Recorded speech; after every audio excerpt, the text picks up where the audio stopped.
बिस्मिल्लाहिर्रहमानिर्रहीम। नाजरीन, आज 10 मई मंगल का दिन, साल 2022। नई सुबह, नया प्रोग्राम, नया दिन। आपका अपना मेज़बान जावेद इकबाल एक दफ़ा फिर बफजले खुदा आपकी खिदमत में हाजिर। अस्सलामु अलैकुम, सुबह खैर, गुड मॉर्निंग एवरीबॉडी। कैसे हैं आप सब लोग? ठीक हैं, खैरियत से हैं जी। प्रोग्राम का हम मामूल के मुताबिक पहला और मेन सेगमेंट होता है तारीख़ हिंदुस्तान की तारीख़ हम डिस्कस कर रहे हैं पिछली कई किस्तों से। 80 से ज़्यादा किस्तें खैर से हो चुकी हैं। अब ये देखें कहाँ पर ये जाकर सिलसिला रुकता है, और फिर हम हस्बे वादा इंशाअल्लाह तारीख़ इस्लाम को डिस्कस करेंगे, ठीक है। और यहाँ पे हम पहुँचे हुए हैं जी अलाउद्दीन खिलजी की हुकूमत तक। ये 14वीं सदी ईस्वी की बात कर रहा हूँ। आगाज़ है, शुरुआत है, जब हिंदुस्तान के कैपिटल सिटी दिल्ली में हुक्मरान था पूरे हिंदुस्तान का अलाउद्दीन खिलजी, और उसका एक बड़ा नामवर, जाबर, जालम, सख्तगीर और पत्थर दिल आदमी, जिसको उसने अपनी फ़ौज का कमांडर मुकर्रर किया था, और उसका नाम था मलक काफूर। मलक काफूर कौन था? ये कैसे कमांडर बन गया? कमांडर इन चीफ ये खिलजी कौम का, रियासत दिल्ली का, मुल्क हिंदुस्तान का कैसे, कब और कैसे, किस तरह से कमांडर बना? अगर इसके बारे में हल्का सा आप टच देखना और जानना चाहते हैं तो पिछली किस्तें मुलाहिजा फरमाएं, उसके बारे में तफसील के साथ अब यहाँ पे अगर बताऊँगा तो ये रिवीजन हो जाएगी, और रिवीजन की आपको पता है कि हमारे पास कैपेसिटी नहीं होती, टाइम इतना नहीं होता। बहरहाल पिछली किस्त में मैंने बताया था कि इसको एडवेंचर के तौर पर कमला देवी ने, अब ये कमला देवी कौन थी? ये अलाउद्दीन खिलजी की हिंदू बीवी थी। और ये बीवी कैसे बनी? इससे पहले ये किसकी बीवी थी और कैसे इसको लाया गया दिल्ली, और फिर इसका निकाह करवाया गया किससे? अलाउद्दीन खिलजी से। ये तफसील जानने के लिए भी आपको पिछली किस्तें देखना पड़ेगी। बहरहाल यहाँ से हमने आगे जाना है। कमला देवी ने इसका देवगरी से क्योंकि उठा के लाए थे। देवगरी, दक्कन में ये था मुल्क देवगरी, जहाँ से कमला देवी को उठा के लाए थे बादशाह सलामत की फरमाइश पर, अलाउद्दीन खिलजी की पुरजोर फरमाइश पर, डिमांड पर, क्योंकि इन्हें पसंद आ गई थी। अब इनकी बेटी थी जो वहाँ रह गई, कमला देवी, उसका नाम था देवल देवी। मैं आपको बता चुका हूँ, फिर आपको लिख के दिखा देता हूँ। ये इसकी बीवी का नाम था कमला देवी। ये देवगरी की, पहले देवगरी ये इलाका था, ये मुल्क था जहाँ से इनको उठा के लाया गया कमला देवी को, और ये बीवी बन गई अलाउद्दीन खिलजी की। अब इसकी एक बेटी पीछे रह गई थी पिछले खामद में से, उसका नाम था देवल देवी।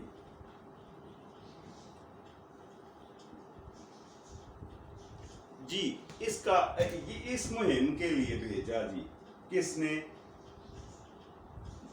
मलका ने जी। अलाउद्दीन खिलजी ने ड्यूटी लगाई अपनी फौज के, हिंदुस्तान की फौज, दिल्ली फौज के कमांडर की, इसी मलक काफूर की, कि मेरी बेटी को अगर वहाँ से उठा कर ले आओ ना तो मैं तुम्हारी बड़ी मशकूर होंगी, क्योंकि वो मुझे बहुत प्यारी है, इकलौती औलाद है पिछले खामद से मेरी, मुझे बहुत याद आती है, मैं मिस करती हूँ उसे, ये तुम्हारा एहसान होगा मेरे ऊपर। मलक काफूर गया देवगरी, उसी ममलिकत में, वो दक्कन में, दक्कनी हिंदुस्तान में। अब ये दक्कनी हिंदुस्तान कौन सा इलाका था हिंदुस्तान का, ये जानने के लिए भी आपको पिछली किस्तें देखना पड़ेंगी। मैं लकीर के बता चुका हूँ, नक्शा बना के दिखा चुका हूँ।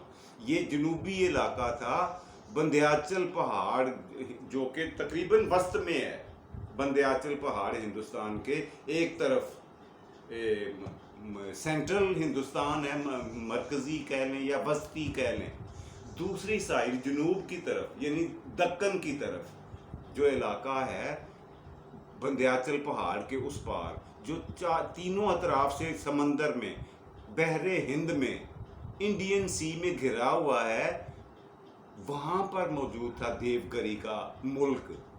दोबारा ये जब वहाँ पे जाकर हमला करता है, अब की बार इसका टारगेट कोई औरत नहीं थी का मलक काफूर का। मलक काफूर को एक दफ़ा फिर भेजा गया, पूरी फौज और पूरी कुमक और ताकत के साथ देवगिरी पर हमलावर हुआ। वहाँ का जो था बादशाह देवगिरी का, उसका नाम था रामदेव। रामदेव। देवगिरी का राजा कौन था?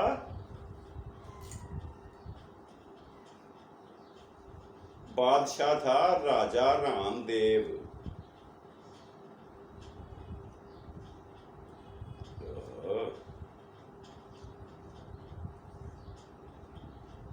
ये साहब थे जी वहां के राजा। अब इसके बेटे के साथ हो रही थी शादी, किसकी? देवल देवी की। इसका बेटा था शंकर देव। ये साहब थे शंकर देव, इनके साथ शादी हो रही थी किसकी? देवल देवी की। जब मायूं बैठी हुई देवल देवी को मलक काफूर और उसकी फौज ने उठाया और वापस लाकर मलका कमला देवी की खिदमत में पेश किया। और उसने ये किया कि अलाउद्दीन खिलजी के एक बहुत खूबसूरत नौजवान बेटा था खिजर खान। खिजर खान के साथ उसकी शादी करवा दी गई। शहजादा था ये, यानी अलाउद्दीन खिलजी का बहुत खूबसूरत बेटा था। ठीक है। अब अगली दफा जब हिंदुस्तान देवगिरी पे हमला किया तो इसका मतमा नजर, इसका टारगेट कोई औरत नहीं थी, बल्कि देवगिरी को फतह करना था। तो रामदेव था वहां का राजा, बादशाह। एक गुमसान का रन पड़ा, लेकिन मलक काफूर जैसा पत्थर दिल और इंतहाई जालिम किस्म का आदमी, उसने लाशों के ढेर लगा दिए राजपूतों के देवगिरी में। और वहां शिकस्ते फाश हुई। देवगिरी के जो राजा था, जो बादशाह था, उसका नाम था रामदेव। मैंने आपको बताया रामदेव। रामदेव को जंगी वहां पे कत्ल नहीं किया इसने, मलक काफूर ने। इसको नसीहत और वसीयत थी बादशाह की, अलाउद्दीन खिलजी की, कि उसको कत्ल नहीं करना, उसको जंगी कैदी बनाकर जिंदा मेरे सामने लाना है। अच्छा, ऐसा ही किया जी। मलक काफूर ने उसको जिंदा पकड़ के जंगी कैदी के तौर पर उसके हाथ पांव बांध कर ऊंट पर लाद कर उसे कुछ ही दिनों के बाद बादशाह सलामत यानी अलाउद्दीन खिलजी की खिदमत में पेश कर दिया। अच्छा, ये बात फिर सब इंतहाई हैरत अंगेज है। तारीख की किताबें बताती हैं कि अलाउद्दीन खिलजी ने बचपन के कुछ वाक़यात, हालात उसे याद कराए। ये दोनों कहीं इकट्ठे रहे हैं, वो छोटी छोटी बातें हैं, छोटे छोटे वाक़यात हैं जो रामदेव और अलाउद्दीन खिलजी के दरमियान मुलाकात की दूर दराज की बात थी। वो कुछ पुरानी बातें थी, छोटी छोटी, इनकी मेल मिलाप की, गुफ्तगू की, मुलाकातों की। इंतहाई नरम और खुश उसलूबी का सलूक किया जी अलाउद्दीन खिलजी ने रामदेव के साथ। कोई सख्ती नहीं की। उसकी जंजीरें, उसकी हथकड़ियाँ खुलवा कर अपने पास कुछ दिन मेहमान के तौर पर बाइज्जत तरीके से रखा और फिर उसे रिहा कर दिया और कहा कि इसे पूरे प्रोटोकॉल के साथ वापस इसके मुल्क छोड़ के आओ। अच्छा, रामदेव इस हुस्ने सलूक से इतना मुतासर हुआ कि अलाउद्दीन खिलजी के लिए उसके दिल में इज्जत, एहतराम और प्यार का एक ख़ास और नया जज्बा मोजज़न हो गया। वो जितनी देर जिंदा रहा उसने कभी सोचा तक नहीं। वो रामगिरी पे हुकूमत भी करता रहा, लेकिन अलाउद्दीन खिलजी की मुखालफत करना या इसके ख़िलाफ़ कोई साजिश करना दिल्ली सरकार के ख़िलाफ़, उसने सारी जिंदगी कोई ख्याल भी ज़हन में नहीं लाया इस तरह का। अच्छा अच्छा, इसके बाद क्या हुआ कि 1310 में अब अगली मर्तबा ये हुआ कि बादशाह ये जो मलक काफूर था बेमामूल दोबारा फिर से दक्कन पर हमलावर हुआ। मलक काफूर, मैं आपको ये नाम लिख के दिखा दूं, आपके ज़हन में रहे, ये बहुत नामवर आदमी है खिलजी खानदान का।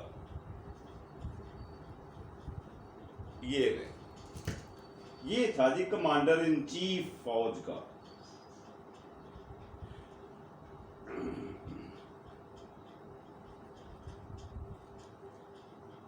इसके बाद क्या हुआ, वो तो चला गया वहां रामदेव अपने मुल्क देवगरी में वापस, और वो कहा जाता है कि कुदरती मौत मरा। उसको फिर किसी ने कत्ल नहीं किया, वो हुकूमत करता रहा देवगरी पर दक्कनी हिंदुस्तान में। लेकिन उसके मरने के बाद उसका बेटा जो शंकर देव था, वो उस बात को भूला नहीं था कि मेरी होने वाली बीवी को जो माइयों बैठी हुई थी उसको उठाकर ले गया अलाउद्दीन खिलजी का कमांडर इन चीफ। और इस वक्त वो बीवी है अलाउद्दीन के बेटे की। उसका नाम था, मैंने आपको बताया, खिजर खान। खिजर खान की बीवी बन गई है वो तो मेरी मंगेतर, बल्कि चंद दिन 2-3 दिन बाद शादी होने वाली थी ये शंकर देव के साथ। ये उसने नहीं भूला, अपने बाप की शायद मौत का इंतजार करता रहा। जैसे ही इसको गद्दी मिली देवगरी की तो इसने ऐलाने बगावत कर दिया। इसने कहा कि देख लेता हूं मैं अलाउद्दीन खिलजी को भी और उसके commander in chief Malak Kafur को भी, एक एक से हर बात का गिन गिन कर बदला लूंगा। उसने ऐलाने बगावत किया और पैगाम भेजा दिल्ली सरकार को कि अगर लड़ सकते हो मेरे से एक साथ तो आ जाओ दोबारा, मैं तुम्हें नाको चने चबवा दूंगा, तुम्हारे अगले पिछले सारे हिसाब चुकता कर दूंगा। इतनी दलेरी, इतनी बेखौफी, इतनी हिम्मत, इतनी ताकत के साथ पैगाम गया कि मलक काफूर को मजबूरन आना पड़ा। मलक काफूर जो कि अपने तजर्बे के लिए, अपनी लीडिंग कैपेसिटी के लिए, एक्सपीरियंस के लिए और फौज को कमांड करने के तरीके और प्लानिंग जंग की करने के इतना वसी तजर्बा रखता था कि उसे हंसी आई ये पैगाम सुनकर शंकर देव की।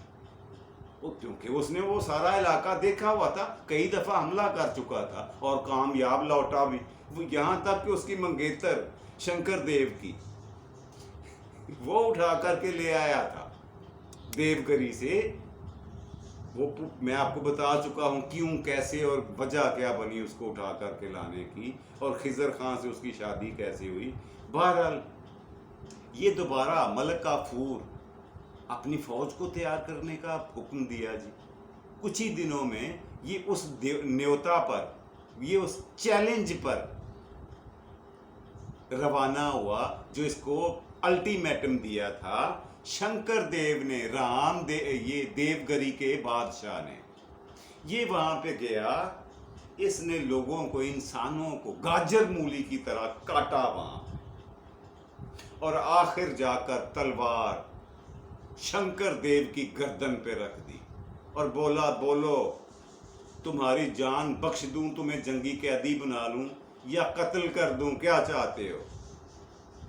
उसने कहा, शंकर देव ने, उसने कहा अगर ये तलवार मेरे हाथ में होती तो फिर मैं तुम्हारे टुकड़े करता, तुम्हारी शक्ल पे मैं थूकता हूं। मलक काफूर ने उसे उठाया जमीन से और अपने एक सिपाही से लेकर तलवार उसको दे दी और कहा आओ मुझसे लड़ो, मुकाबला करो।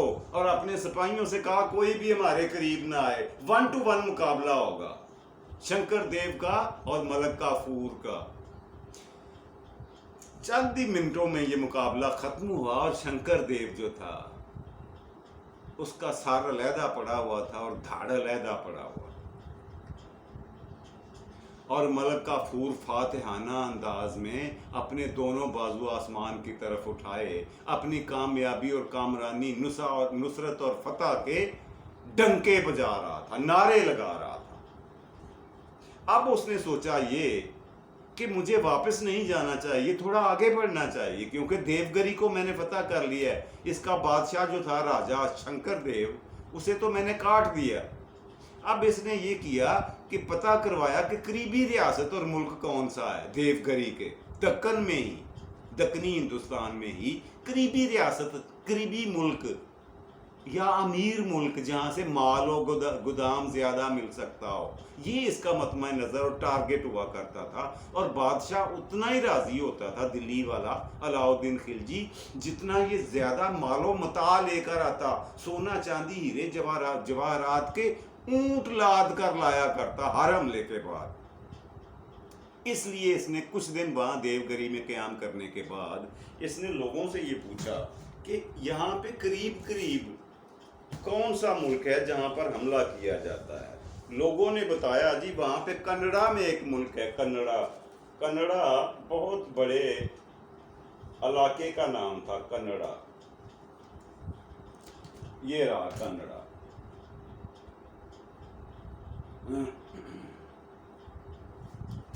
लेकिन कन्नड़ा जाने से पहले इनको रास्ते में एक मुल्क मिला लूटने के लिए। छोटा मुल्क था लेकिन मालदार था। इनको उसको बड़ी आसानी से इन्होंने पता कर लिया। उसका नाम था मरहट्टा देश। मरहट्टा देश ये था जी रास्ते में एक छोटा सा मुल्क मरहट्टा देश। इसको इसने आसानी से पता कर लिया।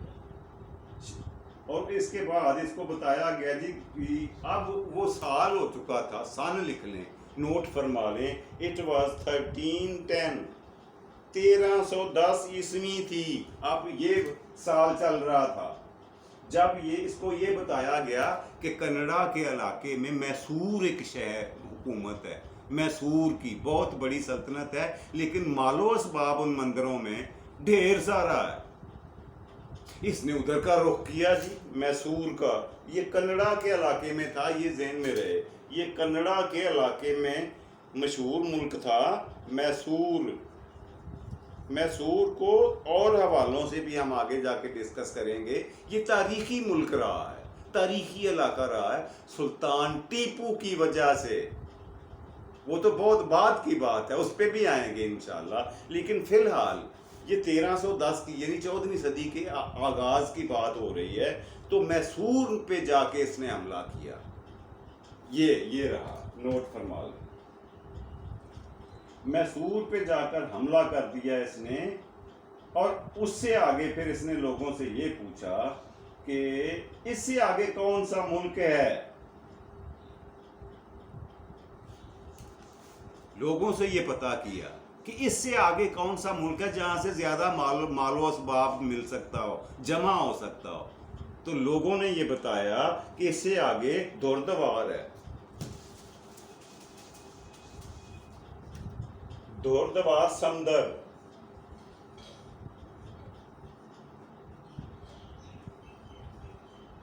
ये है मुल्क दौरदवार समंदर। यहां का जो बादशाह था उसका नाम था राजा बिलाल।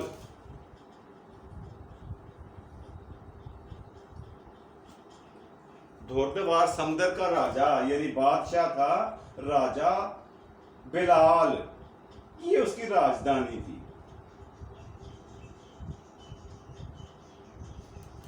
और फिर इसको फतह किया इसने, दौरदवार को, समंदर को। ये मुल्क था। ये 3-4 मुल्क इसने फतह किया। अब इसके पास माल असबाब इतना हो गया कि जगह ना बची। यानी लोड किस पे करूंगा, मजीद माल लूट कर लोड किस पे करूंगा भाई। सो इसने एक दफा वापसी का इरादा किया मलक काफूर ने फौज के साथ। और माल असबाब इतना जमा हो गया कि अब उसे रखने के लिए जगह बाकी ना रही, क्योंकि फौजी कैंपों में रखना था। उसके कहते हैं सैकड़ों ऊंट कुछ वो मकामी तौर पर लोगों के छीने, उनको लोड किया उनमें सोना था, चांदी थी, हीरे थे और कीमती मोती और कीमती कपड़ा जो नहायत कीमती हुआ करता था। सबसे ज़्यादा कीमती और महंगा वाला कपड़ा वो भी ऊँटों पर लोड किया और वापस हिंदुस्तान आकर बादशाह सलामत यानी अलाउद्दीन खिलजी की खिदमत में पेश किया। अलाउद्दीन ने जब देखा कि इतने मुल्क भी फतह कर लिए हैं और इतना माल भी ले आया मलक काफूर, तो उसने मलक काफूर के नाम की जय जयकार की। उसने उसकी इंतहाई तारीफ की और उसको मज़ीद उस पर भरोसा और एतमाद बढ़ गया मलक काफूर पर, जो कमांडर इन चीफ था फौज का दिल्ली सरकार की। जी, तो उसके बाद इसने जब सामान लाकर दिया तो बादशाह सलामत ने कहा कि आप कुछ दिन आराम करो, फौज को भी ताज़ा दम होने दो, अगला टारगेट मैं तुम्हें बताऊंगा और मौजूद वक्त पर, सही वक्त पर, सही जगह पर हमला करने की मैं तुम्हें एडवाइस दूंगा। उस एडवाइस का इंतज़ार करो और आराम करो अब।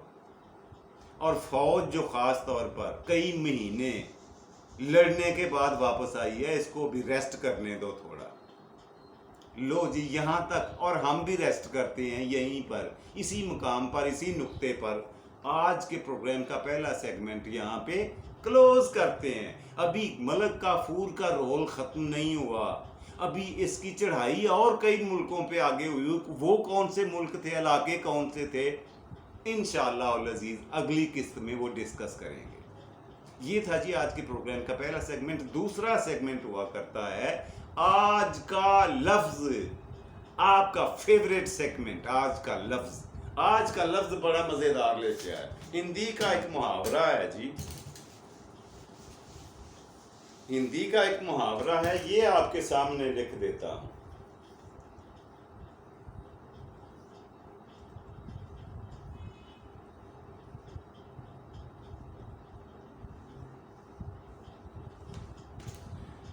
जी, ये क्या लिखा हुआ है, धाड़े मार कर रोना। धाड़े मार कर रोना यानी बहुत ज्यादा रोना। कोई बंदा अगर हद से ज्यादा रो, हिचकी लग जाए रोते रोते, तो इसके बारे में कह रहे हैं कि धाड़े मार मार के रोया। अच्छा, इसमें गलती क्या है आपको नजर आ रही है? वो ये है जी गलती, ये जिसको मैंने अंडरलाइन किया है, ये लफ्ज हिंदी का है और ये धाड़े गलतुल आम हुआ है। ये असल लफ्ज था दाढ़े।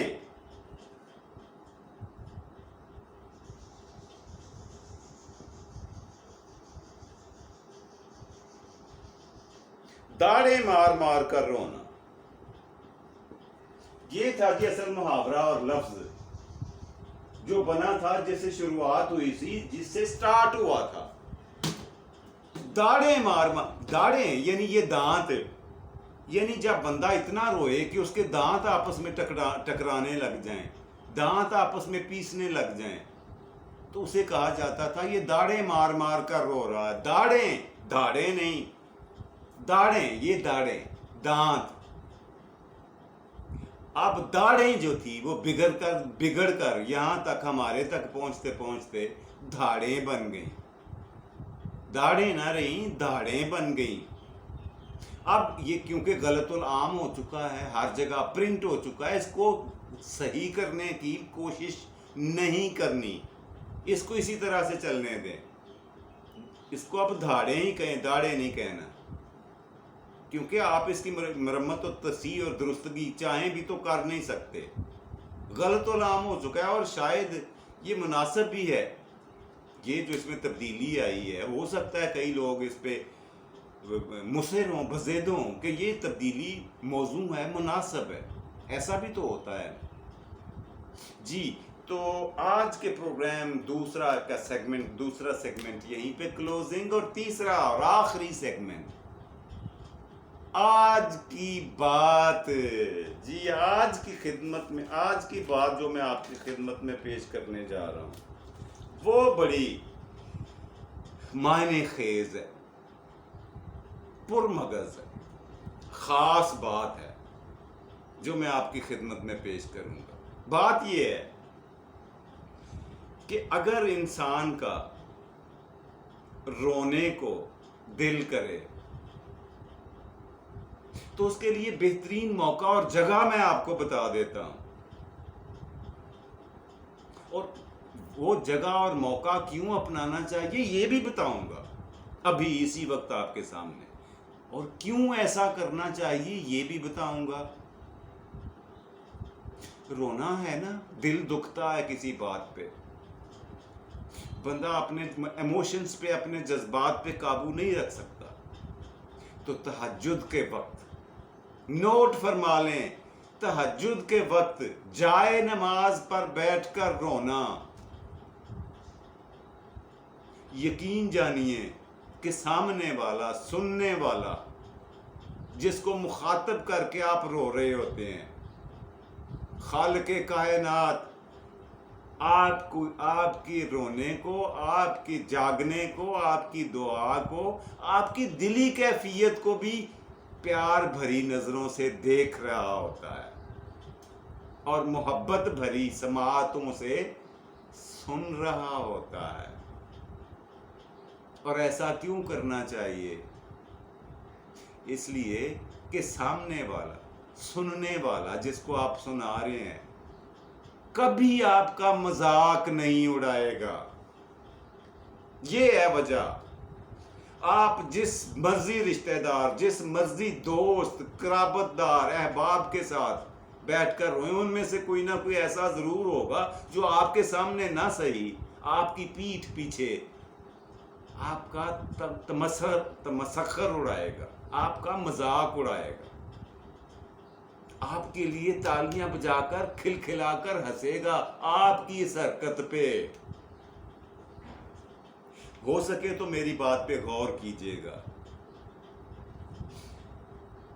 अंदाज़े बयां अगरचे मेरा शौक नहीं, शायद कि तेरे दिल में उतर जाए मेरी बात। अपने मेज़बान जावेद इकबाल को सुबह के प्रोग्राम से इजाज़त दीजिए। इंशाअल्लाह बशर्ते ज़िंदगी शाम को आपसे फिर मुलाकात होगी। मुझे अपनी दुआओं में याद रखिएगा। अल्लाह सुब्हानहू व तआला आपको आसानियाँ अता फरमाए और आसानियाँ तकसीम करने की तौफीक अता फरमाए। खुश रहें, खुश रखें, अपना और अपने प्यारों का ढेर सारा ख्याल रखें। खुदा हाफिज़ और पाकिस्तान जिंदाबाद।